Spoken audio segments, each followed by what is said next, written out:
हालांकि इससे पहले कर्नाटक के कोडगु जिले के सिद्धापुर में भी जमीयत उलमा हिंद ने मकामी तंजीमों के साथ मिलकर 14 मकान की चाबियां सौंपी थी। दरअसल गुज़िश्ता 2 सालों से भारी बारिश की वजह से इस इलाके में बड़े पैमाने पर लोग बेघर हो चुके हैं, जिसमें हर जात के और मजहब के लोग शामिल हैं। वहीं मकान तकसीम के दौरान सभी मजहब के लोगों को मकान दिए गए हैं। इस मौके पर जहां सदर अरशद मदनी ने मकामी लोगों की जमकर तारीफ की, तो वहीं मुतासरीन ने सभी का शुक्रिया अदा किया।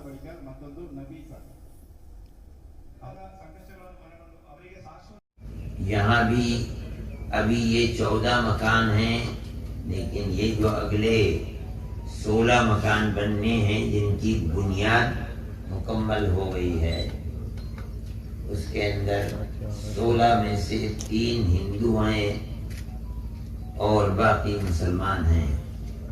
हमें इस बात की खुशी है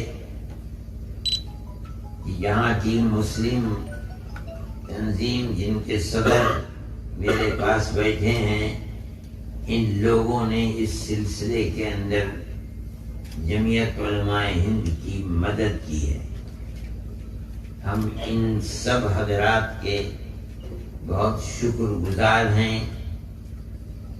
और हम ये समझते हैं कि इन लोगों ने जो खिदमत की है और हमारा ताउन और मदद की है, हमारे दिल में इसकी बड़ी कदर है। अभी मैं तो कोडगु वाला है, कोडगु में सिद्धापुर वाला है। सिद्धापुर करडीगुड़ ग्राम होते हैं।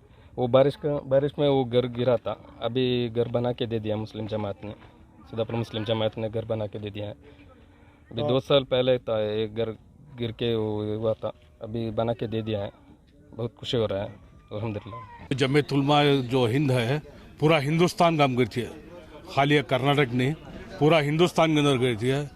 मुजफ्फरनगर में कम से कम 550 घर बना को देगी। जो हिंदू मुस्लिम का फसाद हुआ 2013 में, जब से अभी 20 दिन पहले 151 घर दिए।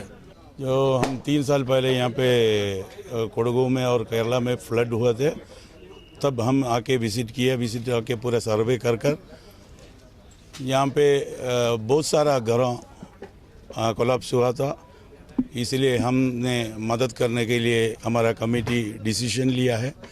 उसके साथ साथ हमारा सिद्धापुर महल जमात कमेटी भी मिलकर यहाँ पे अभी 14 मकाने बने हैं, और जो इसमें जमात उलमा हिंद और मलबार मुस्लिम एसोसिएशन